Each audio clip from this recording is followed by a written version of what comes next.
আসিফ বলেছে, বিএনপির এক নেতার ইন্ধনে ইশরাকের আন্দোলন হয়েছে।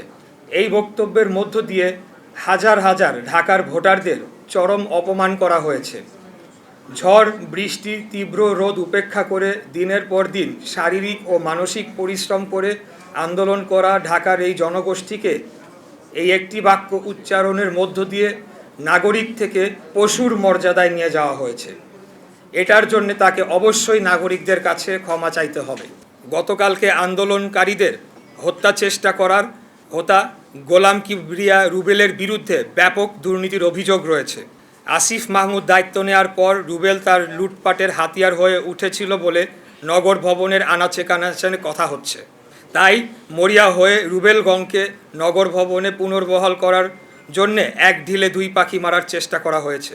শুরু থেকেই আন্দোলনকারীদের বিরোধিতা সে করেছে এবং গোপন সূত্রে জেনেছি আন্দোলনের এক পর্যায়ে কৃত্রিম গোলযোগ সৃষ্টি করে সেই ডামাডোলের মধ্যে বাংলাদেশের সরকার কর্তৃক ঘোষিত এক শীর্ষ সন্ত্রাসীর মাধ্যমে আমাকে সহ আন্দোলনকারীদের কয়েকজনকে হত্যার পরিকল্পনা করেছিল বা চেষ্টায় ছিল।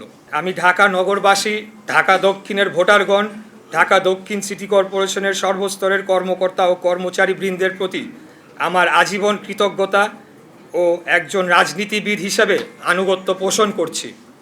আমি আপনাদের অগাধ ভালোবাসা ও সমর্থনের বিনিময়ে আমার জীবন ঢাকা নগরবাসীর প্রতি উৎসর্গ করছি।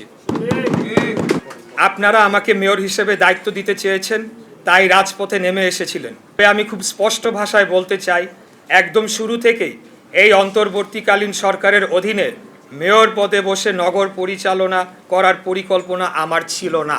আমাদের শীর্ষ নেতৃত্বের পরামর্শক্রমে অবৈধ তাপসের বিরুদ্ধে পাওয়া রায়টি একটি স্থায়ী দলিল হিসেবে প্রতিষ্ঠার জন্যে আইনের শাসনের চূড়ান্ত বিজয়ের একটি প্রমাণ হিসেবে রাখার জন্যে সিদ্ধান্ত নেওয়া হয়। সেই প্রক্রিয়ার সর্বশেষ ধাপ এই শপথ গ্রহণ অনুষ্ঠান, যা কেবলই একটি আনুষ্ঠানিকতার মধ্যেই সীমাবদ্ধ থাকবে এবং এই প্রক্রিয়া পদে পদে বাধাগ্রস্ত করতে গিয়ে শেষ বেলায় গিয়ে অন্তর্বর্তীকালীন সরকার যে দল নিরপেক্ষ নয়, আমাদের সেই বয়ানটি চূড়ান্তভাবে প্রমাণিত হয়েছে।